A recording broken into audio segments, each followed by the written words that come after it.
Ciao a tutti, bentornati sul canale. Io sono sempre Claudio e oggi parliamo di upgrade dell'SF1000 di Trasmaster.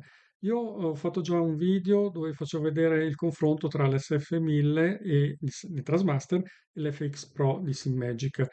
Avendo appunto acquistato una base SimMagic e un Direct Drive, l'Alpha Ultimate, mi dispiaceva non poter più utilizzare l'SF1000 Trasmaster, un volante che ritengo veramente di grande qualità, bellissimo, anche perché è la replica fedele del volante di Ferrari e volevo appunto poterlo utilizzare sulle base SimMagic. Quindi mi sono documentato, ho visto che c'era un quick release aftermarket che si abbinava, che poteva abbinare i volanti Trasmaster alle basi SimMagic e quindi l'ho acquistato e in questo video faccio vedere tutti i passaggi per poterlo montare su appunto l'SF1000. Io precedentemente a questo volante avevo già fatto un upgrade di quick release, ma per basi appunto Trasmaster. Quindi andrò a smontare il quick release di Trasmaster e andrò a montare questo qui di SimMagic. Guardate il video fino alla fine perché alla fine c'è una richiesta d'aiuto mia verso di voi. Infatti i miei video servono anche per mettermi in contatto con persone che ne sanno anche più di me e che potrebbero aiutarmi appunto a risolvere qualche interrogativo, qualche piccolo problema. Io vi lascio comunque il link in descrizione dei pezzi che ho acquistato e dove li ho acquistati e anche il link del video appunto precedente che parla dell'SF1000 e quindi io dico buon video, buona visione, lasciate mi raccomando dei like se il video vi è piaciuto, soprattutto dei commenti come vi dicevo che a me servono tantissimo e chi non è iscritto iscrivetevi perché appunto mi piacerebbe che questo canale incominciasse a crescere in modo da avere anche più visibilità nel web. Vi ringrazio e alla prossima. Ciao a tutti.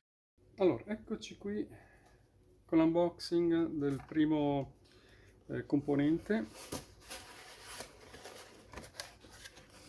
Quindi, ovviamente qui c'era della carta, quindi è arrivato il cavetto della connessione per gli aggiornamenti del volante, il pezzo appunto per collegarlo poi al quick release con i suoi cavetti di collegamento al volante per il wireless in due pezzi.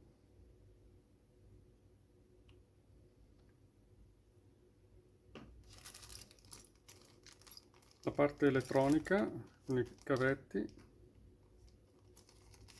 e brugolina e varie viti e brugole appunto per collegarlo al volante. In più il QR per le istruzioni per poterlo montare. Bene.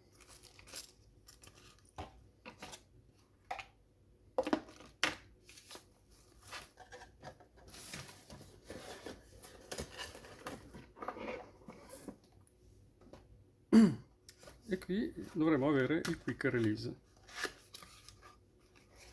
Quindi brugole, viti.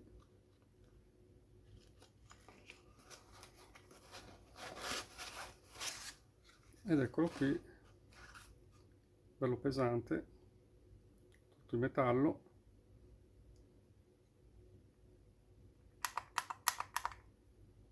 Adesso è già probabilmente in posizione che è già premuto, poi vediamo come installarlo.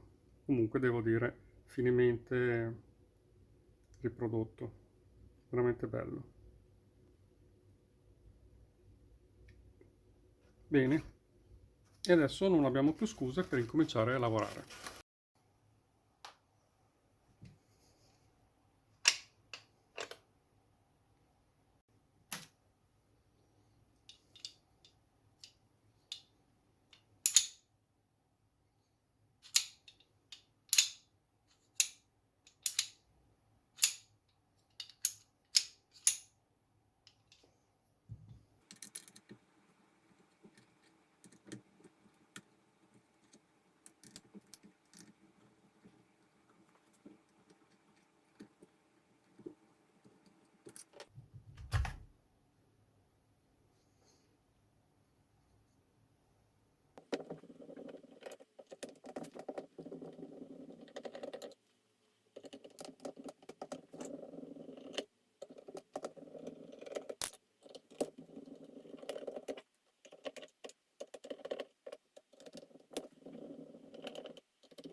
Adesso l'altro lavoro che andiamo a fare è svitare queste tre viti, però qui li abbiamo a brugola perché io precedentemente, quando avevo montato il Quick Release Trasmaster, avevo dovuto con un trapano svasare la testa delle viti che c'erano originali, perché Trasmaster purtroppo aveva messo delle viti che non erano svitabili con nessun tipo di chiave. Quindi ho dovuto con un trapano, io ho usato un trapano manuale, ma se si ha un trapano a colonna sarebbe meglio, e comunque facendo molta attenzione, iniziando prima con una punta piccola e poi più grossa, ho limato praticamente tutta la testa della vite vecchia, fino a quando poi non è uscita dalla sua sede in alluminio senza problemi. A quel punto l'ho sostituite con tre viti a brugola. Non ditemi perché Trasmaster ha fatto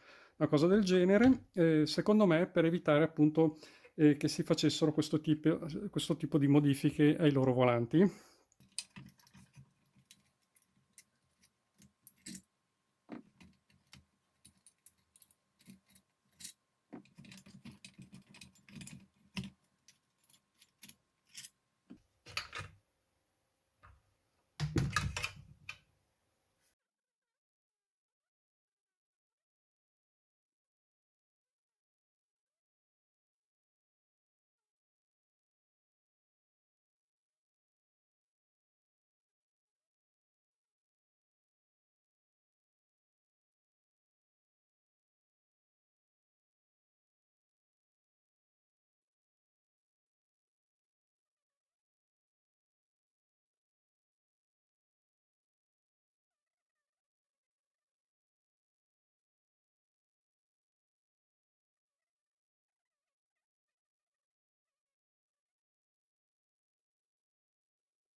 Allora, ecco qui il nostro quick release, la nostra piastra, e ora andiamo a smontare il cablaggio di serie del nostro Trasmaster.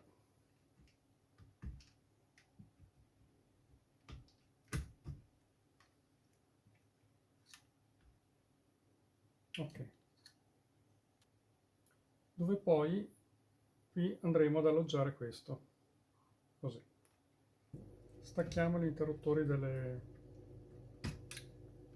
paddle.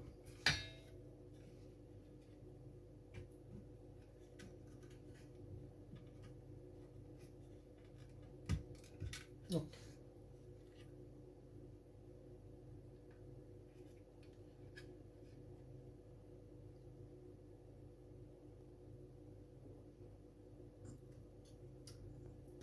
Distacchiamo anche il cavetto qui di collegamento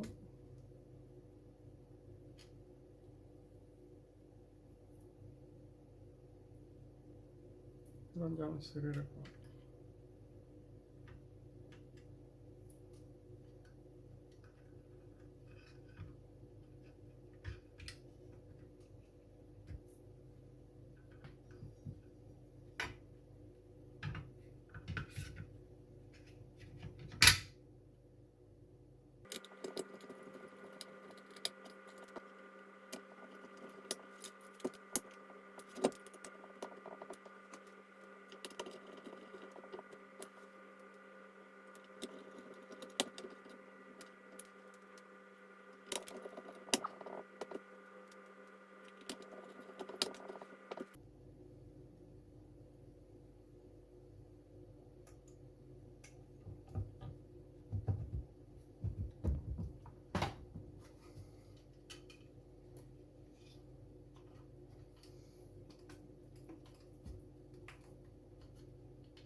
Eccoci qua, pronti per l'installazione.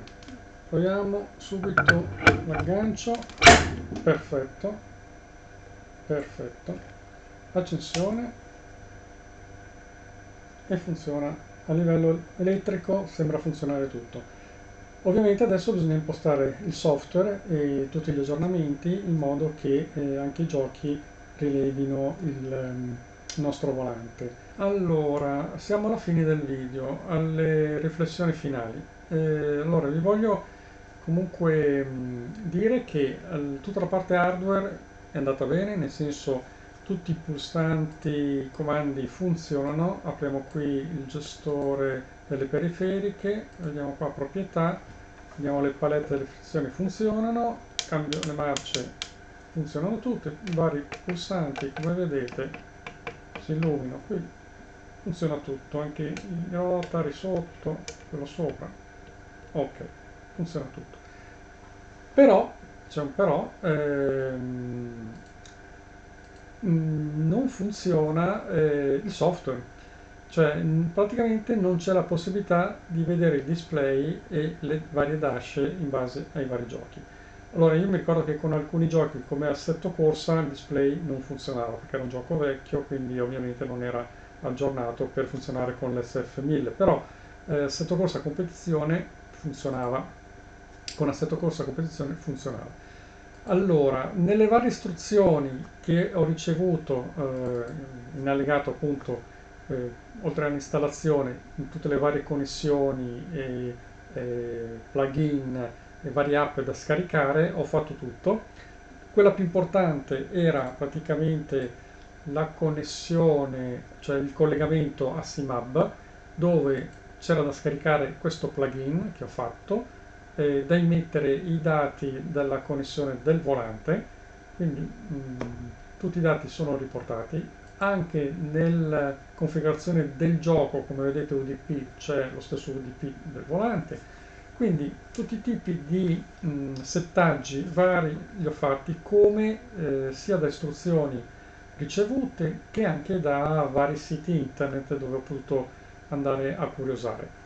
Il volante ha diversi tipi di collegamento, ma l'unico tipo di collegamento che lo fa funzionare, come avete appena visto, è solamente tramite cavetto USB, che infatti loro forniscono con il kit. È una porta USB Type-C che si collega sotto al Quick Release, adesso non so se voi lo vedete bene, comunque è l'unico modo per far funzionare questo volante. Il cavetto non mi dà assolutamente fastidio, almeno per come ho posizionato il mio computer e per anche la rotazione del mio volante non va oltre i 180 gradi, per cui non ho problemi a utilizzarlo. Mi dispiace che non riesco a vedere il display. Il dash, questo telefono per esempio è collegato a SIMAB e funziona regolarmente, correttamente. Invece il SF1000 purtroppo no. Ripeto, ho seguito alla lettera tutte le istruzioni, ma c'è qualcosa che mi sfugge a me forse, oppure non saprei. Ora io chiedo anche a voi se per chi magari chi avesse avuto modo di anche lui fare questo tipo di upgrade montando il quick release appunto la base SynMagic per Trasmaster SF1000, chi l'ha già fatto e se ha avuto lo stesso problema o se magari l'ha risolto, e se magari nei commenti mi dite come avete fatto. Infatti lo scopo dei miei video è questo, di mettermi in contatto con persone che hanno il mio stesso hobby e cercare di farmi aiutare quando appunto anch'io ho delle difficoltà.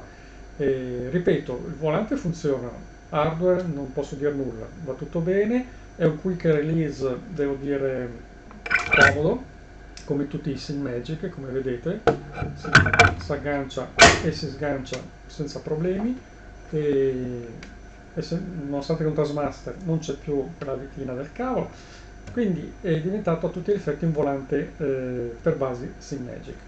Ripeto, il problema è solamente il display. Infatti il prossimo upgrade che farò sarà di un altro volante Taskmaster ma senza display, e senza neanche, neanche i LED delle RPN, quindi in teoria ora meglio. Però niente, io finirei questo video qua e ringrazio tutti per l'ascolto e ripeto, se qualcuno si mettesse in contatto con me attraverso i commenti e mi dicesse come risolvere questo problema, mi farebbe veramente un grande, grande favore. Ciao a tutti.